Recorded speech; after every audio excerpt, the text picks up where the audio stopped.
Hi guys, I'm thinking about changing my YouTube name to Buried Alive in Locks. There are a lot of locks around here.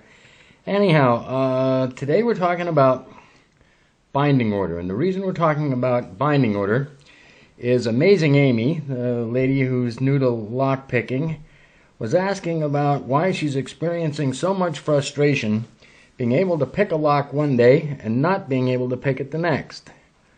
Well, we've all been through that. We've all been through that quite often. And I'm no expert lockpicker, far from it. But I do know that once you learn the binding order of a lock, the order in which the pins need to be set, opening the lock becomes a lot easier. You're not in there just rummaging around, foolishly setting one pin or another, poking this and poking that. You have a sequence. You're going in that sequence and you're trying to open that lock in an orderly fashion. Kind of like knowing what you're doing. Okay, so we're going to do that today with this Brinks lock. This is a pretty easy lock to pick. It's Brinks brass body. I think it's solid brass. Hardened shackle, standard procedure. There's the keyway.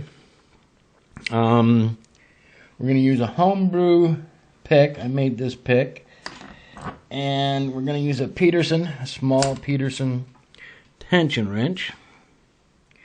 We have the key for this somewhere. Here it is. Hold on a second. This is not a particularly hard bitting on this lock. It's not that hard to open. Showing you that it is a good working lock. Locked up.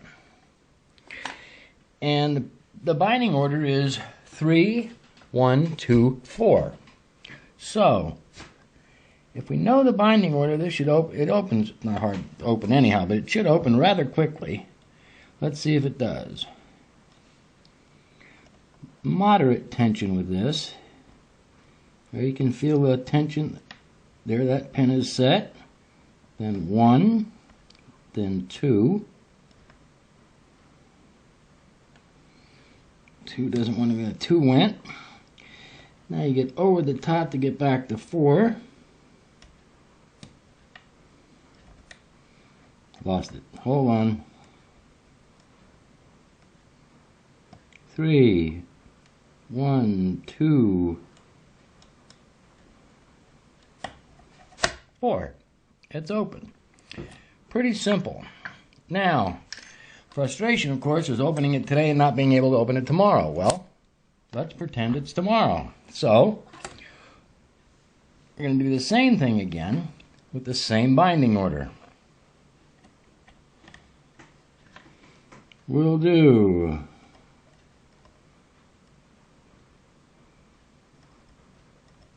1, 2, here's 3. You're going to feel it's tight. There, that's set, and back to 1. That's set. 2,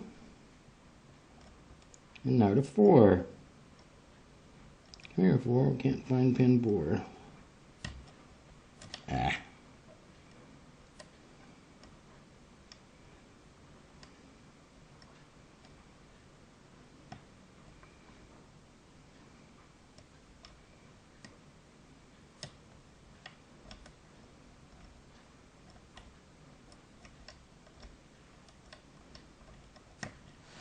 There it is. Now that wasn't the best demonstration, I have to admit. Okay, it took me a little longer than it was supposed to. But once you know the binding order of the pins, it's a lot easier. I think I did a video of this when I first got it and I opened it. It must have taken me, I don't know, 6-7 minutes to open it. This time I opened it twice in 4 minutes and 22 seconds. So, guys, binding order is now I personally don't believe binding order is perfect. I don't think it's rigid. I think every once in a while the binding order kind of shifts a little bit. And the lock, it can change once in a while. But once you know the binding order, the lock gets a lot easier to open. So, have fun. Keep it safe. I can't believe I'm giving tips. And keep it legal. Have fun, guys.